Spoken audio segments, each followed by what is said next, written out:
வணக்கம். எட்டாம் அறிவு. இந்த எட்டாம் அறிவு நிகழ்ச்சி ராமர் பாலம். இது ராமேஸ்வரம். ராமேஸ்வரத்திலிருந்து இலங்கைக்கு ராவணனை அழிச்சு ராவண யுத்தத்துல சீதையை மீட்டுட்டு வர்றதுக்காக இங்கிருந்து இலங்கைக்கு போறதுக்காக ஸ்ரீராமன் தன்னுடைய அனுமன் சேனையை கொண்டு உருவாக்கின பாலம் தான், சரித்திர புகழ் வாய்ந்த பூமியோட நினைவு சின்னம் தான் ராமர் பாலம். அந்த ராமர் பாலத்தை பத்தி இந்த எட்டாம் அறிவு நிகழ்ச்சியில பயணிச்சு பார்த்து உணர போறோம்.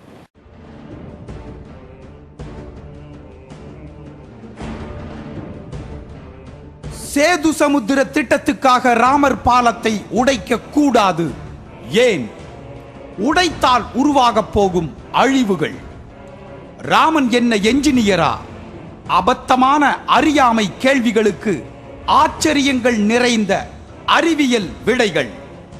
மிதக்கும் கற்கள், இயற்கை தெய்வீகம். வரலாற்று மனிதன் ஸ்ரீராமனும் அனுமன் படைகளும் கட்டிய உச்சகட்ட விஞ்ஞானத்தின் அடையாளம், பூமியின் நினைவு சின்னம் ராமர் பாலம்.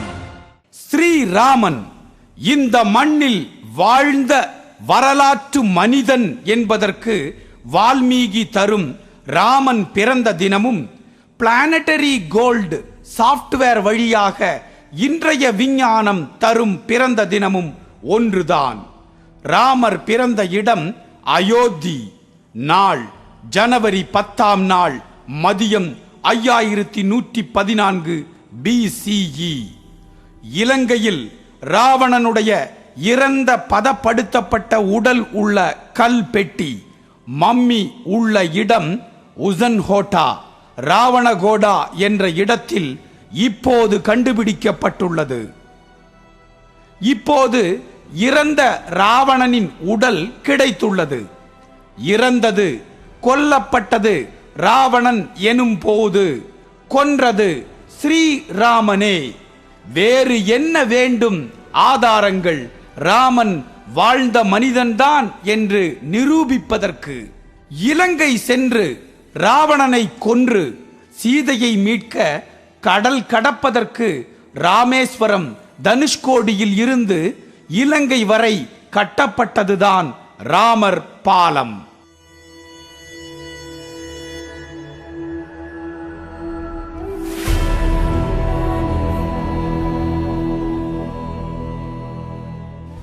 லட்சக்கணக்கான ஆண்டுகளுக்கு முன்னாடி ஸ்ரீராமனும் அனுமன் சேனையும் கட்டிய அந்த ராமர் பாலம், அதாவது இருப்பதாக நம்பப்படும் ராமர் பாலம்ங்கிற அந்த வாக்கியம் தவறு. கட்டப்பட்ட பாலம் சரித்திரத்தின் அடையாளமா, புராதன சின்னமா, பூமியோட நினைவு சின்னமா இருக்கிற அந்த ராமர் பாலம் இலங்கையில் இருக்கிற ராவணனை அழிக்கிறதுக்காக இந்தியாவையும் இலங்கையும் இணைக்கும் அந்த பாலம் லட்சக்கணக்கான ஆண்டுகளுக்கு முன்னாடி கட்டப்பட்டது. இப்ப இருக்கிற கட்டிடக்கலையோட உச்சகட்டமான மிக ரசாயனம்னு சொல்லப்படுற பல கெமிக்கல்ஸையும் விட அதை மிஞ்சக்கூடிய அளவில் உள்ள கட்டிடக்கலையில கட்டப்பட்டதுதான் அந்த ராமர் பாலம். ராமர் பாலத்தை பார்க்கணும்னா இங்கிருந்து 20வது கிலோமீட்டர்ல இருக்கிற தனுஷ்கோடியிலிருந்து மீண்டும் ஒரு 5-6 கிலோமீட்டர் மணல் பாதையில சஞ்சரிச்சால் அந்த பயணம் நம்மளை கொண்டு போய் சேர்க்கிறது அரிச்சல்ங்கிற ஒரு இடம். அந்த இடத்துல தான் ராமர் பாலம் தொடங்குது. அந்த இடத்தை நோக்கி இந்த சாலையில பயணிக்கலாம். தொல்லியல் துறை கண்டுபிடித்துள்ள ராமர் பால அடையாளம் தற்போது கடலுக்கு அடியில் உள்ளது.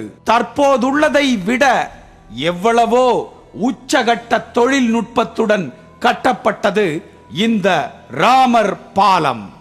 Survey, planning, execution, post completion என்ற முறையில் மிக துல்லியமாக கணக்கிட்டு சிவில் என்ஜினியரிங் முறையில் கட்டப்பட்ட கடல் பாலம் ராமர் பாலம். ராமரும் வானர படைகளும் பாலம் கட்டுவதற்கு பொருத்தமான இடத்தை தேர்வு செய்ய ஒரு சர்வே நடத்தியது. ராமநாதபுரம் மாவட்டம் தேவிப்பட்டினம் முதல் திருப்புல்லானி வரை இந்த சர்வே நடத்தப்பட்டது. நளன் என்பவர் தன்னை ஸ்ரீராமனிடம் சுயமாக அறிமுகப்படுத்தி தான் விஸ்வகர்மா பரம்பரை என்றும் பாலத்தை கட்டித்தருவதாகவும் உறுதி தருகிறார். நளனை தலைமை என்ஜினியராக நியமித்து வானர படைகள் கடலில் பாலம் கட்டும் பணியை தொடங்கின. வால்மீகி ராமாயணத்தில் யுத்த காண்டத்தில் சொல்லப்பட்டுள்ள பாலம் கட்டிய முறை. முதலில் மரங்களை கொண்டு பாலம் கட்டும் வடிவம் நிரப்பப்பட்டது. எல்லா வகையான மரங்களும் உபயோகப்படுத்தப்பட்டன. சாலை, அஸ்வகர்ணம், தாவா, மூங்கில், குதஜா, அர்ஜுனா, வில்வம், மா, அசோக மரங்கள் ஆகியவைகளை உபயோகித்து முதலில் அஸ்திவார அடிப்படை முறை இடப்பட்டது. Pile foundation, wood cushion effect உருவாக்கப்பட்டது. மரத்தால் குஷன் போன்ற நிலை உருவாக்கப்பட்டது. இதன் மீது சிறிதும் பெரிதுமாக கற்கள் சிஸ்டமாக அடுக்கப்பட்டன. இறுதியாக பிளாட் பினிஷ்ட் லெவல் பாலமாக உருவாக்கப்பட்டது. மில்லியன் ஆண்டுகள் கடந்துவிட்ட இன்றைய நிலையில் இந்த ராமர் பால வடிவமைப்பின் மீது மணல் மூடியுள்ளது. அதனால் நமக்கு மண் திட்டு போல காட்சி தருகின்றது. மிக கவனமாக இந்த மூடியுள்ள மணலை அகற்றி பார்த்தால் பாலத்தின் ஒவ்வொரு லேயர் எனப்படும் தட்டுக்களும் தெளிவாக தெரியும். சீபெட் மரக்கட்டைகள் அடுக்கப்பட்டவை, கற்கள் என்று லேயர்கள் தெளிவாக புரியும். லட்சக்கணக்கான ஆண்டுகள் ஆனதால் இந்த மரங்கள் கடினத்தன்மையாகி கார்பன் கலந்த பொட்டானிக்கல் கிரெயின்ஸ், அதாவது தாவரத்தன்மை வாய்ந்த பாறைகள் ஆகியுள்ளன. 2004 டிசம்பர் 26 மிகப்பெரிய சுனாமியில இந்த தமிழக கடற்கரைகள், மொத்த இந்திய கடற்கரைகளும் பாதிக்கப்பட்டது. குறிப்பா தமிழக கடற்கரைகள்ல நாகப்பட்டினம் இது மாதிரி இருக்கிற மிக முக்கியமான இடங்கள்ல 1, 2, 3 கிலோமீட்டர்கள் கடல் கரை கடந்தது. உள்ள நகரங்களை ஊர்களை அழிச்சது. ஆனா இந்த இடங்கள்ல கடல் கரை கடக்கல. காரணம் பலதுமாக இருக்கலாம். குறிப்பா இந்த அரிச்சல் மணலை பத்தி சொல்லியிருந்தோம். இந்த அரிச்சல் மணல் அதே மாதிரி இந்த கடலுக்குள்ள வேறொரு உலகத்திலேயே தனிச்சிறப்பு வாய்ந்த ஒரு விஷயம் இருக்கு. அதுதான் பவளப்பாறைகள். அந்த பவளப்பாறைகள் இந்த மொத்த இடத்துக்கும் ஒரு அரண், அதாவது பாதுகாவலன் மாதிரி இந்த இடத்தை அப்படியே பாதுகாத்து வச்சிருக்குங்கிறது தான் சரித்திர உண்மை மட்டுமல்ல, விஞ்ஞான உண்மை. அதாவது இதுக்குள்ள இருக்கிற பவளப்பாறை திட்டுகள், அந்த திட்டுகள் மிகப்பெரிய அலைகளையும் சுனாமிகளையும் தடு அரண் மாதிரி இந்த இடத்தை காத்துட்டு இருக்குங்கிறது தான் அறிவியல் உண்மை. இப்போ சேது சமுத்திர திட்டத்துக்காக இந்த இடத்தை ராமர் பாலத்தை உடைச்சா அந்த பாதுகாப்பு அரண் இல்லாமல் ஆகும். இது இன்னும் எளிமையா புரியணும்னா, இப்ப கூட இலங்கையில ஒரு இன மக்கள் இருக்காங்க. அவங்க இனத்தோட பேரு சேது காவலன். காலப்போக்குல கால ஓட்டத்துல கடந்த 2 நூற்றாண்டுல அவங்க நிறைய மதம் மாற்றப்பட்டிருக்காங்க.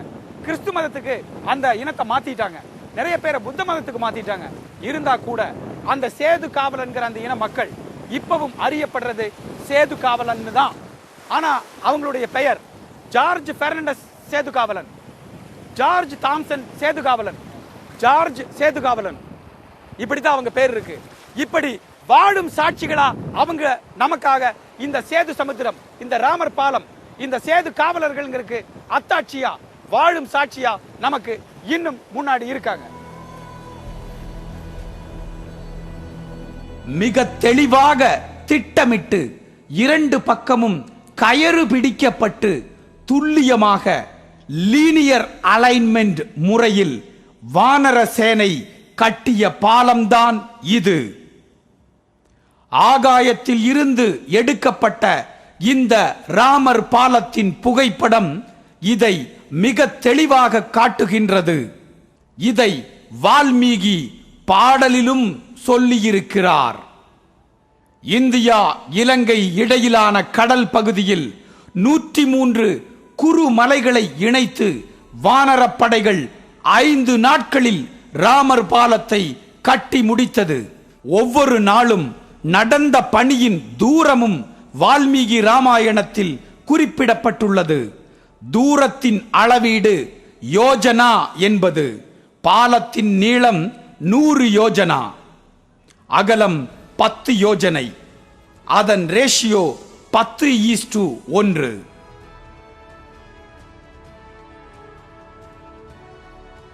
இன்றைய பாலத்தின் நீளம் 35 கிலோமீட்டர், அகலம் 3.5 கிலோமீட்டர். இது அதே 10:1 ரேஷியோவின் அடிப்படை அலகுதான். ராவணனை கொன்ற பிறகு சீதையை அழைத்துக் கொண்டு ராமனும் லட்சுமணனும் புஷ்பக விமானத்தில் திரும்பி வரும்போது சீதையிடம் சொல்கிறார் ராமர், பாலம் கட்டியது கடினமான பணியாக இருந்தது. நளன்தான் மிகுந்த பணியாற்றினார் என்று நளசேது என்று ராமன் பெயரிடுகிறார். இலங்கை நூலகத்திலும் தஞ்சாவூர் சரஸ்வதி மகால் நூலகத்திலும் ராமர் பாலம் கட்டுமான வரைபடம் உள்ளது கண்டுபிடிக்கப்பட்டுள்ளது. ராமர் பாலத்தின் வழியாக வியாபாரிகள் 1480ஆம் ஆண்டுகளில் நடந்து சென்று வியாபாரம் செய்திருப்பதும் வரலாற்று புத்தகங்களில் பதிவு செய்யப்பட்டுள்ளது. 400 ஆண்டுகளுக்கு முன் ராமேஸ்வரம் கடல் பகுதிகளில் ஏற்பட்ட ஆழி பேரலைகள் ராமர் பாலத்தை மூடிவிட்டதாக ஆராய்ச்சியாளர்கள் கூறுகின்றனர். இதன் தொடர்ச்சிதான் 1948ஆம் ஆண்டு தனுஷ்கோடியும் பூகம்பத்தால் பாதிக்கப்பட்டன. 1964ஆம் ஆண்டு புயலால் அடியோடு அழிந்தன. 1978ஆம் ஆண்டு புயலிலும் இந்த பகுதிகள் கடுமையான சேதத்துக்கு உள்ளாகின. இந்திய இலங்கை கரைகளை இணைக்கும் இந்த பாலம் இப்போது கடலுக்கு அடியில் இருக்கின்றது. உலகின் வேர்ல்ட் ஓசனோகிராபி ரிப்போர்ட்டின் படி கடந்த காலங்களில் 9 அடி உயரங்களுக்கு கடல் நீர் உயரம் அதிகரித்துள்ளது. துருவ பகுதிகளின் பனிக்கட்டி உருகி தண்ணீராவதும் குளோபல் வார்மிங் எனப்படும் காரணங்களும் தான் இதற்கு காரணங்கள் ஆகியிருக்கின்றன.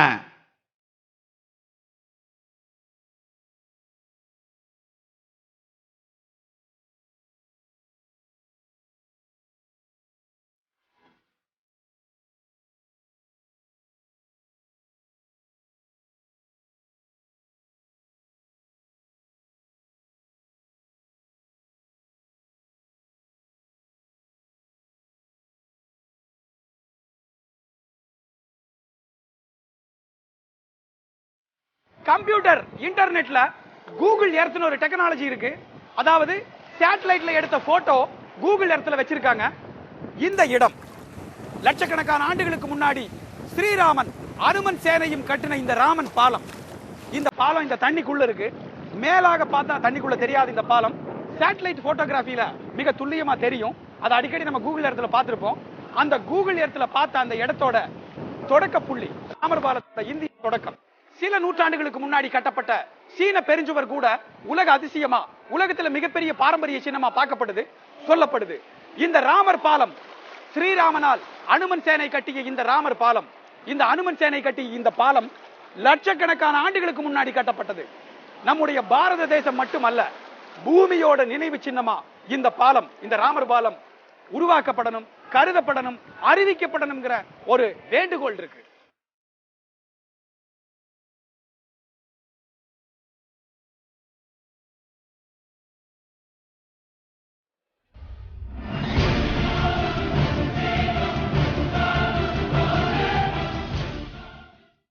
ஒரு விஷயத்தை உருவாக்குறது, அதாவது சிருஷ்டிப்பது, படைப்பது, ஆக்குவதுங்கிறது ரொம்ப கஷ்டம்.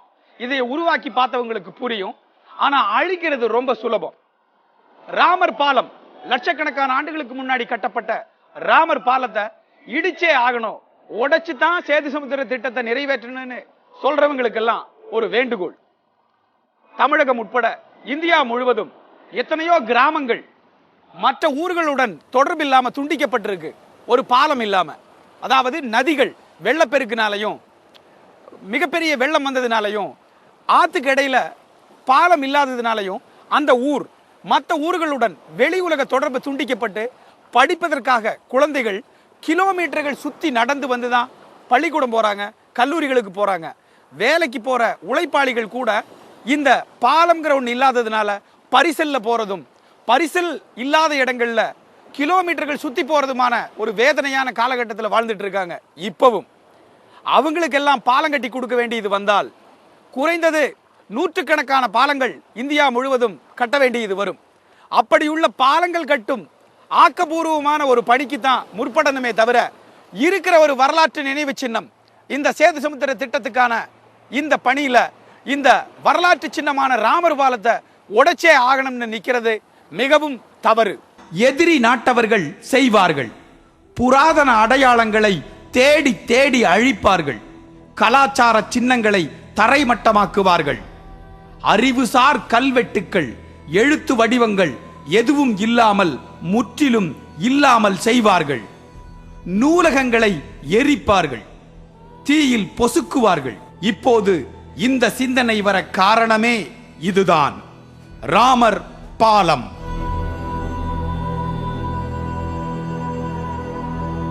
பல ஆயிரம் ஆண்டுகளுக்கு முன்பு கட்டப்பட்டது இந்த பாலம் என்று நம் புராணங்கள் சொன்னபோதும் இதை பற்றி அறிந்து கொள்ள நாம் ஆர்வம் காட்டவில்லை. அமெரிக்க நாட்டின் நாசா விண்வெளி நிறுவனம் படம் எடுத்து காட்டிய பிறகுதான் நமக்கே தெரியும். இது மன்னார் வளைகுடாவையும் பாக் ஜலசந்தியையும் பிரிக்கிறது என்கிறார்கள். இது சுண்ணாம்பு பாறையால் உருவானது என்கிறார்கள். 3500 ஆண்டுகளுக்கு முன்பு இயற்கையாக தோன்றியது என்கிறார்கள். 3 முதல் 30 மீட்டர் ஆழத்தில் தான் உள்ளது என்கிறார்கள். இது மனிதனால் கட்டப்பட்டது இல்லை என்கிறார்கள். கடைசியில் இது ஆதாம் பாலம் என்று சொல்லிவிட்டு அமைதியாகிவிட்டார்கள். இது இத்துடன் முடிந்து போயிருக்கும். சேது சமுத்திர திட்டம் துவங்கப்பட்டதும் சூடு பிடித்தது இந்த விவகாரம். கடலை ஆழப்படுத்தி கப்பல் விடப் போகிறோம், அதற்கு இடையூறாக இருக்கும் பாலத்தை அகற்றிவிட்டு திட்டம் செயல்படுத்தப்பட வேண்டும் என்கிறார்கள். இப்போது இந்த பிரச்சனையும் நீதிமன்றத்தில் இருக்கிறது. 500 வருஷத்துக்கு முன்னாடியே இது ராமர் பூஜை பண்ணது, இங்க ராமர் வந்ததுங்கிறது பாஸ்கராச்சாரிய நிரூபிச்சிட்டாரு. தனுஷ்கோடி பகுதியில் போய் அந்த மண்ணில் காலை ஒரு குழியை தோண்டிட்டு நில்லுங்க. வித்தின் அ செகண்ட் அந்த குழி மண்ணால் மூடப்படும். அதுக்காகத்தான் அதுக்கு பேரே என்னன்னா அரிச்சல் முனை. மண்ணை அரிச்சுக்கிட்டே இருக்கும். இந்த ட்ரெட்ஜிங் கப்பலில் தோண்டினாங்க. அந்த ட்ரெட்ஜிங் கப்பல் மிகவும் அருமையான கப்பல். அது இதுவரைக்கும் அப்படின்னா அந்த கப்பலில் எந்தவித ஃபெயிலியரும் ஏற்பட்டது கிடையாது. அப்போ அப்படின்னா அந்த ஸ்பட்டு உடையுது. இது வரைக்கும் அந்த கப்பல் ரிப்பேர் ஆனது கிடையாது. அந்த ஸ்பட்டு உடைஞ்சது திருப்பி அந்த ஸ்பட்டை கண்டுபிடிக்கிறதுக்காக இன்னொரு கப்பல் வருது. அந்த கப்பலே ரிப்பேர் ஆகுது. சரியா? அது எதேச்சியா ரொம்ப வருஷம் உழைச்சதியா அப்படின்னு சொல்லலாம். அடுத்து இன்னொரு கப்பல் அதையே ரிப்பேர் ஆகணும். இன்னும் சொல்ல போனால் அப்படின்னா அந்த பகுதியில் வேலை பார்த்த கப்பல் ட்ரெட்ஜிங் ஊழியர்கள் அத்தனை பேருமே சொன்ன வார்த்தை என்ன தெரியுமா? இந்த பகுதியில் வேலை பார்க்க ஆரம்பிச்சதுலேருந்து எங்களுக்கு உடல்நலம் சரியில்லை, மனநலம் சரியில்லை அப்படிங்கிறது தான் அவங்களோட ரிப்போர்ட். அவங்களோட எங்கள்கிட்ட பகிர்ந்து கொண்ட விஷயங்கள். ஆதி காலத்தில் பயன்படுத்தியது என்றால் ஒவ்வொரு நாட்டிலும் உடைந்த பானை துண்டாக இருந்தாலும் பாதுகாத்து வைக்கிறார்கள். ஆனால் ஒரு பாலத்தையே, ராமர் பாலத்தையே பாதுகாக்க நாம் போராட வேண்டியுள்ளது. எங்கே போய் முட்டிக்கொள்வது? எப்படியோ மத்திய அரசு என்ன செய்ய போகிறது என்பது நம் கேள்வி அல்ல. அது தேசிய சொத்தாக அறிவிக்கப்பட வேண்டும். அது பாதுகாக்கப்பட வேண்டும். ராமர் பாலம், அந்த பாலத்திற்கு சென்று வர படகு சேவையை துவக்க வேண்டும். காரணம், ராமன் மண்ணில் உதித்த மகாவிஷ்ணுவின் மனித அவதாரம். இன்றும் என்றும் நம்பிக்கை உள்ள இந்துக்கள் மனதில் நீங்காத இடம் பிடித்தவர். வணங்கும் கடவுள். அவர் கட்டியதாய் சொல்லப்படும் பாலம் நமக்கு முக்கியம். நாம் நம்புகிறோம். அம்மா சொன்னால் இவர்தான் அப்பா. நம்பினோம். அதைப் போல ராமர் பாலத்தை ராமர் தான் கட்டினார் என்று நம்புகிறோம். கடைசியாக ஒன்று, தற்கால நிகழ்வுகளை சொல்வது வரலாறு. இதை எழுதியவர்கள் வரலாற்று ஆசிரியர்கள். அந்த கால புராண நிகழ்வுகளை சொல்வது இதிகாசம். இது இப்படி நடந்தது, அதுவே இதிகாசம். இதை எழுதியவர்கள் ஞானிகள், ரிஷிகள், முனிவர்கள். வித்தியாசம் இது ஒன்றுதான். இரண்டும் நடந்தது. ராஜராஜ சோழனை நம்மில் யாரும் பார்த்ததும் இல்லை, ராமபிரானையும் பார்த்தவர்களும் இல்லை. எல்லாமே நம்பிக்கை. பார்க்கவில்லை என்பதால் அப்படி மனிதர்களே இருந்திருக்கவில்லை என்று சொல்வது சரியல்ல. இந்த நம்பிக்கைகளை யாரும் நசுக்க வேண்டாம், நசுக்க முடியாது. ராமர் பாலம் வரலாற்று தொன்மை மிக்க பாலம். ராமர் பாலம் கடலுக்கு அடியில் 18 மைல் நீளம் உள்ளது. இந்தியாவுக்கும் இலங்கைக்கும் இடையே கடலுக்கு அடியில் உள்ள ராமர் பாலம் வரலாற்று தொன்மை மிக்க பாலமாகும். இந்தியாவை இலங்கையுடன் இணைக்கும் இந்த பாலத்தை சேது பாலம், ராமர் பாலம், அனுமன் பாலம் என்றும் அழைக்கின்றனர். பூமியோட நினைவு சின்னமாய் இருக்கிற ராமர் பாலம், இந்த ராமர் பாலத்தை சேது சமுத்திர திட்டத்துக்காக உடைக்கணுமா வேண்டாமான்னு நாட்கணக்கில் உட்கார்ந்து 4-5 பேர் சுத்தி இருந்து விவாதம் பண்ணி தீர்மானிக்க முடியாது. தீர்மானிக்க வேண்டிய விஷயம் அல்ல இது. இயற்கை மாபெரும் சக்தி கொண்டது. தெய்வீகமான இயற்கைக்கு எதிராக எதுவுமே செய்ய முடியாது மனிதனால். இந்த உண்மையை உணராத வரைக்கும் இயற்கை சார்ந்த இது மாதிரி தெய்வீகமான விஷயங்கள்ல விவாதம் பண்ணிட்டே தான் இருப்போம். இந்த விவாதத்துக்கு தீர்வு கிடையாது. அதாவது தெய்வீகமான இயற்கை தான் இந்த ராமர் பாலம். ராமர் பாலத்தை உடைக்கணுமா வேண்டாமாங்கிற இந்த விவாதம் உடனடியாக நிறுத்தப்பட வேண்டும். இந்திய வரைபடத்தில் ராமநாதபுரம் மாவட்டம் திருப்புல்லானி கடற்கரையில் இருந்து துவங்கி இலங்கை வரை 18 மைல் தூரத்துக்கு கடலுக்கு அடியில் இந்த பாலம் உள்ளதை செயற்கைக்கோள் எடுத்த புகைப்படம் விளக்குகிறது. பாக் நீரிணைப்பில் உள்ள ராமர் பாலத்தின் மீது மணல் குவிந்துள்ளதால் சில இடங்களில் மட்டும் இந்த பாலம் வெளிப்படுகின்றது. இவற்றை நம் மீனவர்கள் திட்டு என்றும் குட்டி தீவு என்றும் அழைக்கின்றனர். அமெரிக்காவின் நாசா விண்வெளி ஆராய்ச்சி நிலையம் இந்த பாலத்தின் வரலாற்று தொன்மையை ஏற்கனவே விளக்கியுள்ளது. இந்த பாலம் 18 மில்லியன் ஆண்டுகளுக்கு முன் உருவாக்கப்பட்டதாகவும் பிரளயம் ஏற்பட்ட பின்னர் இப்பாலம் கடலுக்கு அடியில் மூழ்கிவிட்டதாகவும் ஆய்வுகளில் விவரிக்கப்பட்டுள்ளது. நீண்ட தூரம் உள்ள இந்த ராமர் பாலம் கோரல் ரீஃப் என்று அழைக்கப்படும் பவளப்பாறைகளை கொண்டது. இந்த பவளப்பாறை படுகையில் மீன்கள் மற்றும் கடல்வாழ் உயிரினங்கள் பல வசிப்பதோடு இனப்பெருக்கமும் செய்கின்றன. திருப்புல்லானி கடற்கரையிலிருந்து துவங்கும் இந்த பாலத்தின் மீது இப்போதும் சிலர் நடந்து செல்கின்றனர். கடலுக்கு அடியில் மூழ்கியுள்ள பாலத்தின் மீது நடந்து சென்றால் முழங்கால் அளவுக்கு மட்டும் கடல் நீர் உள்ளது. 5 கிலோமீட்டர் தூரம் வரை நடந்து செல்லலாம். கற்கள் மிதக்கும் அதிசயம்.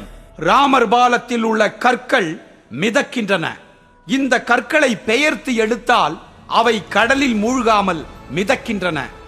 இந்த கற்களை ராமேஸ்வரத்தில் சீதா தீர்த்தம் அருகே உள்ள மடத்தில் பக்தர்களின் பார்வைக்கு வைத்துள்ளனர். அதிசயமான இயற்கையின் தெய்வீகமான இந்த கற்களை பக்தர்கள் வாங்கிச் சென்று பூஜை அறைகளில் வைத்து வழிபடுகின்றனர். இலங்கை மன்னன் ராவணன் கடத்திய சீதையை மீட்க ராமர் தலைமையில் அனுமன் அமைத்த பாலம் இது என்று கூறுபவர்கள் இந்துக்கள் மட்டுமல்ல, இலங்கை வாழ் மக்கள். இதை அனுமன் பாலம் என்றுதான் அழைக்கின்றனர். சிங்கள தீவினுக்கோர் பாலம் அமைப்போம், சேதுவை மேடுருத்தி வீதி சமைப்போம் என்று பாரதியார் இந்த பாலத்தை பற்றி பாடியுள்ளது ராமர் பாலத்தின் அற்புதத்தை, முக்கியத்துவத்தை, இயற்கையின் அதிசயத்தை சுட்டிக்காட்டுகின்றது. ராமேஸ்வரம் தீவை தமிழகத்துடன் தரை வழியில் இணைக்க பாம்பன் பாலம் கட்டிய கேமன் இந்தியா நிறுவனம் இந்த ராமர் பாலத்தை பயன்படுத்தி இலங்கைக்கு தரை வழி பாலம் அமைக்கலாம் என்று மத்திய அரசுக்கு ஏற்கனவே ஆலோசனை வழங்கியிருந்தது. சேது சமுத்திர திட்டத்துக்காக ராமர் பாலத்தை இடிக்க கூடாது என்று சொன்னால் வளர்ச்சி விரோதிகள் அல்ல. ராமர் பாலம் என்பது பாரத நாட்டின் ஆன்மா, நம்பிக்கை சம்பந்தப்பட்ட விஷயம். இதை இடிப்பதால் தகர்க்கப்பட்டு கேவலப்படுத்தப்படுவது நம் நாட்டின் உணர்வுகளும் நம்பிக்கைகளும் ஆன்மாவும், கணக்கிட முடியாத இயற்கை செல்வங்களும். இனி வரும் நாட்களில் இயற்கை பேரழிவுகளை விலை கொடுத்து வாங்குவது விரைவாக நடக்கும். இந்தியா இலங்கை இடையே உள்ள ராமர் பாலத்தை இடித்து கப்பல்கள் செல்ல வழி உருவாக்கினால் சுமார் 30 மணி நேரம் பயண நேரம் குறையும். திட்டம் நிறைவேறி செயல்படத் தொடங்கி 1 வருடத்துக்குள் 215 கோடி அந்நிய செலாவணி லாபம் கிடைக்கும். ஆனால் ராமர் பாலத்தை உடைப்பதால் ஏற்படும் பேராபத்துக்களை ஆட்சியாளர்கள் உணர்ந்ததாக தெரியவில்லை. உணர்ந்தே ஆக வேண்டும். நம் இந்திய ஜனநாயகத்தில் சட்டமன்றத்திலும் பாராளுமன்றத்திலும் ஆளும் கட்சி எதிர்க்கட்சி விவாதம், சண்டை, சச்சரவு என்பது போல் நினைக்கிறார்கள். ஆனால் இது பூமி, இயற்கை அடிப்படையிலான அறிவியல் என்பது ஆட்சியாளர்களுக்கு புரிந்தே ஆக வேண்டும். இலங்கைக்கு கீழே இந்தோனேஷியா பகுதிகளில் தொடங்கிய பூகம்பங்களும் சுனாமி பேரழிவுகளும் சமீப காலத்தில் மறக்கவே முடியாதது. டெக்டானிக் பிளேட், அதாவது பூமியின் நிலத்தட்டுகளில் ஏற்பட்டுள்ள சலனங்கள் தொடர் பூகம்பங்களை உருவாக்குகின்றன, இனியும் உருவாக்கும். அப்படி இனியொரு சுனாமி வந்தால் தமிழகம், கேரளம் உட்பட தென்னிந்திய கடற்கரைகள் மிகச் சுத்தமாக துடைத்து நீக்கப்படும். அணுசக்தி உருவாக்க முக்கிய வேதியியல் பொருட்களான தோரியம் மற்றும் டைட்டானியம் தமிழக கடற்கரைகளில் மிக அதிகமாக காணப்படுகிறது. ராமர் சேது பாலம் இடிக்கப்படுவதன் மூலமாக அந்த பகுதியில் இருக்கக்கூடிய தோரியமானது, டெபாசிட் ஆகியிருக்கக்கூடிய தோரியங்கள்லாம் கரைந்து செல்லக்கூடிய நிலைமை ஏற்படும். அதுவும் இல்லாமல் புதிதாக டெபாசிட் ஆகுவதும் தடுத்து நிறுத்தப்படும். இப்பொழுதுதான் நமது விஞ்ஞானிகள் எல்லாரும் இதை மேம்படுத்தப்பட்ட நிலைமையிலே ஒரு கண்டுபிடிப்புகளை உருவாக்கி மின்சாரத்தை தயாரிப்பதற்குண்டான விஷயங்களை எல்லாம் கண்டுபிடித்திருக்கிறார்கள். இதன் மூலமாக இந்த நாட்டினுடைய பொருளாதாரம் மிகப்பெரிய அளவிலே வளர்ச்சி அடையக்கூடிய நிலைமையிலே இந்த தோரியம் கை கொடுக்கக்கூடிய நிலைமையில் இருக்கிறது.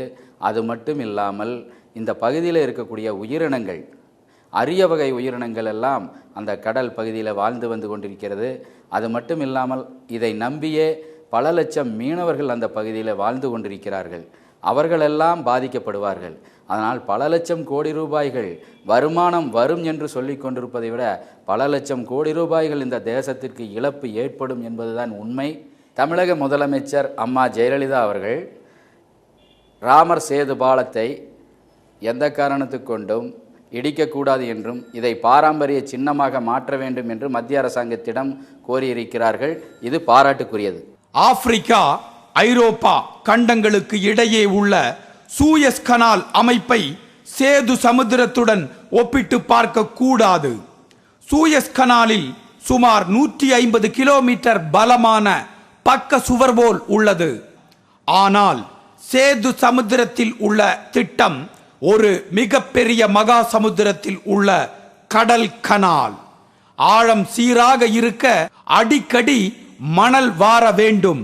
இப்படி மணல் தேங்கியதால் தான் கொல்கத்தா துறைமுகம் உபயோகத்திற்கு உகந்ததல்லாமல் ஆகியுள்ளது. அலைகளின் ஏற்றத்தாழ்வுகள் கூடுதலுள்ள சேது சமுத்திரத்தில் கப்பல்கள் சிக்கி உடைந்து போக அதிக வாய்ப்புகள். பல்லாயிரக்கணக்கான கோடி ரூபாய் செலவில் 89 கிலோமீட்டர் நீளம், 300 மீட்டர் ஆழம் தோண்டுவது வளர்ச்சியை நோக்கிய பணி அல்ல. ராமர் பாலத்தை டைனமைட் உபயோகித்து உடைக்கப் போகிறார்கள் என்பதால் சுமார் 3500 அரிய வகையான கடல் வாழ் உயிரினங்கள் அழியும். லட்சக்கணக்கான கடல் உயிரினங்களும் அழியும். கடலுக்குள் ஆழமாக தோண்டுவது என்பது, அதாவது பூமியின் நிலத்தட்டுக்களை ஆட்டி பார்ப்பது போன்ற செயலாகும். தற்போது தொடர் பூகம்பங்களால் மிக பலவீனமாக இருக்கும் இந்தோனேஷியா சுமாத்ரா பிளேட்டும் இந்திய அந்தமான் பிளேட்டும் மேலும் பலவீனமாகும். இனி வரும் தலைமுறைக்கு இப்போதைய அரசியல்வாதிகளும் ஆட்சியாளர்களும் தரும் பரிசு சுனாமி, பூகம்பம் போன்ற பேரழிவுகளாக இருக்க வேண்டாம். காத்திருக்கும் பேராபத்தை உணர்வோம். தொழில்நுட்பம் வானளாவி வளர்ந்து விட்டதாக எண்ணிக்கொண்டிருக்கும் இன்றைய காலகட்டத்தில் மனிதர்கள் வாழ 6 கால் பில்லர்களுடன் ஒரு பாதுகாப்பான கட்டிடத்தை கூட கட்ட முடியாத இயலாமையில் தான் வாழ்ந்து கொண்டிருக்கின்றோம். காலங்களுக்கு முன்பு மதுரை மீனாட்சி அம்மன் கோவில் போன்ற அற்புதமான பாதுகாப்பான 1000 கால் மண்டபங்கள் கட்டப்பட்டது எப்படி?